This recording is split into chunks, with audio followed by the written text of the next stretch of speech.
Hello guys! So ito na ang Hanabishi Vacuum Cleaner HVC 40D. So I'm unboxing this. Excited akong makuha to just to replace my old vacuum that I already had. Syempre may ginagaya siyang 'di ba, yung kilala nating brand na sobrang mahal. So this is a nice copycat in terms of itsura, no. So tingnan natin. I bought this in Lazada, 2,675. So meron siyang papel na hindi ko pinakita na maayos. Ito naman yun yung mga head niya. And then may screws na kasama. And then meron din siyang yung mga smaller ones for different purposes. Yan naman para dun sa mga hard to reach na iba-vacuum. And then itong parang long handle kung saan ina-attach yung mga choices ng heads. So ito naman yung main machine niya. Okay, medyo mabigat siya. Hopefully durable siya, no? Yan, may pa-struggle tayo sa plastic, diba guys? So, pasensya na ang gulo-gulo. Ang gulo-gulo kung mag-unbox. So, ito na yung hindi siya cordless, no? Unlike in the picture that we saw. So, dun din ako, no? Hindi ko rin napansin na cordful pala siya. But it's fine because for the price, syempre, hindi naman natin i-expect yan. So, guys, ito na yung malapitan na review. So, yan yung dun sinasabit yung mga head nung vacuum. Yung unang hinawakan ko. Tapos itong screw ay para i-attach yon. So, na-attach ko na yan sa wall actually. Madali lang. Pinadrill ko siya para dun isabit yung So, yan yung mga choices ng dulo ng vacuum.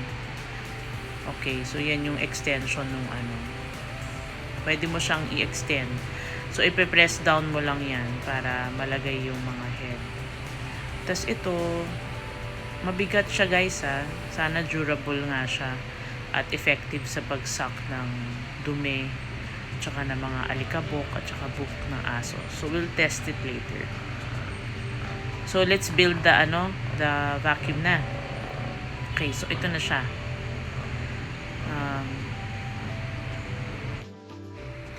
Okay guys, so dinaanan ko lang yung papel that came with it. Para basahin lang yung parts and yung directions, instructions. So, ang sabi niya, pag ina-assemble mo siya, huwag mo muna isaksak syempre sa sa electricity, no? Common sense. Tapos ito, yung cord niya, medyo mahaba siya, So, for a little space like mine, parang maabot naman siya dun sa mga areas na kailangan puntahan. So, yan. So, in-attach ko lang yung mahabang yung length na yan, what do you call that? I don't know. Pinrest down ko lang siya para ma-extend at saka ma-shorten. So, depende na lang sa height mo or kung ano yung nililinis mo. Yan. Pero you can opt also, no, para hindi ilagay itong long extension na yan. Pwedeng idiretso mo na yung nozzle mismo. For example, sa mga sofa, pwedeng diretso mo na siya dun sa mismo, sa vacuum itself. So, in-attach ko muna yung unang-una, yung parang walis type na wider yung scope pag nag-vacuum.